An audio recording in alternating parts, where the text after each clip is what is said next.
The serval can leap 12 feet straight up to kill a bird mid-flight, and someone decided to breed that into a house cat. The first time I saw a picture of this amazing cross between a wild and a domestic cat, I fell in love, but the $50,000 price tag made it an impossible dream. Years later, and 4 generations past the wild cat, I was able to purchase my Savannah kitten, Raina, at an amazing sale price of around $1,000. Raina means queen, and she knows it. Savannahs are one of the most extraordinary domestic cat breeds on the planet. We are talking history, appearance, behavior, health, the legal stuff nobody warns you about, and ultimately, why thousands of people around the world have decided that living with a miniature cheetah is absolutely worth every single challenge that comes with it. Stay with me because this gets genuinely fascinating. So let us start at the very beginning. The Savannah cat exists because of a collision between 2 worlds that were never supposed to meet. The domestic cat and the serval, a wild African feline, crossed paths in a way that changed the cat fancy world forever. The serval is native to sub-Saharan Africa and is one of nature's most efficient hunters. Standing roughly 20 inches tall at the shoulder with those massive satellite dish ears and a lean spotted body built for explosive speed, the serval can leap 12 feet straight up into the air to snatch birds mid-flight. It is an extraordinary animal. Domestic cats and servals are genetically different, and their gestation periods differ by 10 days, so they are difficult to breed together. Many kittens do not survive, but there have been some successes. The first documented Savannah kitten was born on April 7, 1986. A Bengal cat breeder named Judy Frank had allowed her domestic cat to mate with a male serval owned by Frank Sroufe. That first kitten, a female, was named Savannah. A cat enthusiast named Patrick Kelly heard about this kitten and became obsessed with the idea of creating an entirely new breed. He partnered with breeder Joyce Sroufe, and together they wrote the original breed standard and began the long process of getting the Savannah recognized by the International Cat Association. That formal recognition finally arrived in 2001, making the Savannah one of the newer officially recognized breeds in the cat world. Now here is where it gets technical, and I promise this matters for understanding everything else about the breed. Savannah cats are classified by generation using a filial number, which you will see written as F1, F2, F3, F4, and so on. An F1 Savannah is the direct offspring of a serval parent and a domestic cat. That animal is 50% wild serval. An F2 has a serval grandparent, making it roughly 25% serval. By the time you reach an F4 or F5, you are dealing with a cat that has a much more distant wild ancestor, but still carries those stunning physical traits and that larger-than-life personality. Male Savannahs are infertile until they reach F4 or F5. This distinction matters enormously for 3 reasons. First, price. An F1 Savannah cat can cost anywhere from $10,000 to over $50,000. An F4 or F5 might run you $2,000 to $4,000. Second, temperament and behavior shift significantly across generations, with lower generation cats behaving more like wild animals, and higher generation cats being more manageable as pets. Third, and this is critically important, legality. F1 and F2 Savannahs are banned or heavily restricted in numerous states, countries, and cities worldwide. Before you even think about getting one of these cats, you absolutely must research your local laws, because the consequences of getting that wrong can be devastating for both you and the animal. My cat Raina is an F4 Savannah. She is a domestic cat with the look of a wild cat, but the temperament of any ordinary house cat you may meet. This cat's appearance alone is enough to amaze you. Savannahs are tall, lean, and long. They are often compared to a miniature cheetah or a dog-sized cat. Their legs are remarkably long relative to their body size, giving them an almost deer-like elegance when they move.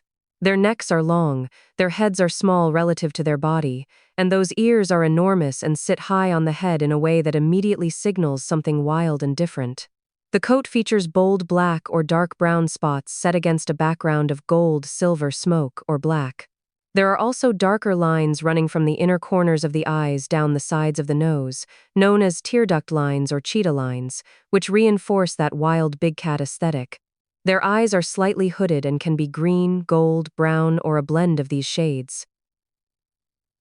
An F1 or F2 cat resembles a wildcat. Even Reina is a large cat with impressive wild-looking markings.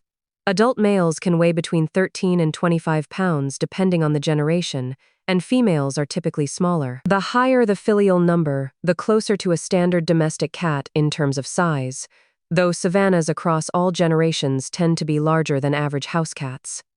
When it comes to behavior, this is where potential owners either fall completely in love or realize this breed is absolutely not for them.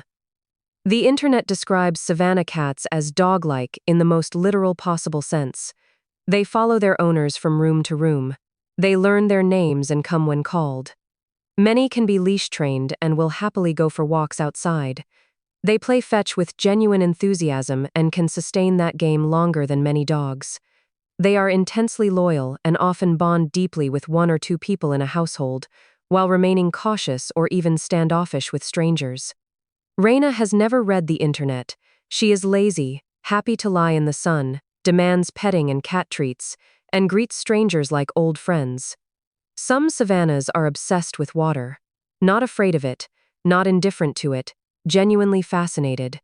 They will dip their paws in water bowls, splash in sinks, and some will literally climb into showers or bathtubs with their owners. I once had a cat like this, who loved to splash all the water out of her drinking bowl, but not Reina.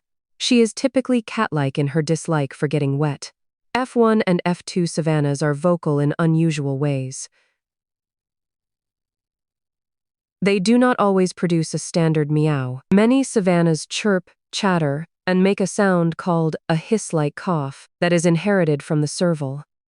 That sound, often described as a chirp-hiss combination, can be alarming if you have never heard it before, but it is completely normal communication for these animals.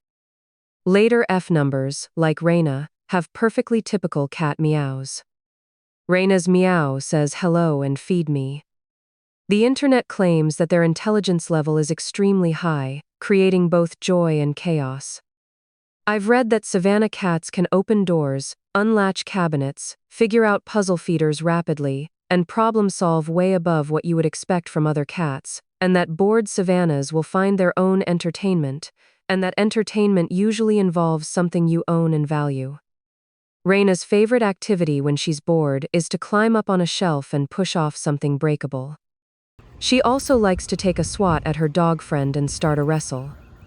On the health side, Savannah cats are generally healthy, but there are specific concerns. Some veterinarians have noted that Savannahs may be sensitive to certain modified live vaccines, though this remains a topic of ongoing discussion in the veterinary community. Finding a vet experienced with exotic or hybrid cats is important. Hypertrophic cardiomyopathy, the heart condition that plagues many cat breeds, can appear in Savannahs, so cardiac screening is worth discussing with your vet. Their digestive systems can sometimes be sensitive, and high-quality protein-rich diets are generally recommended. Many breeders advocate for raw or minimally processed diets.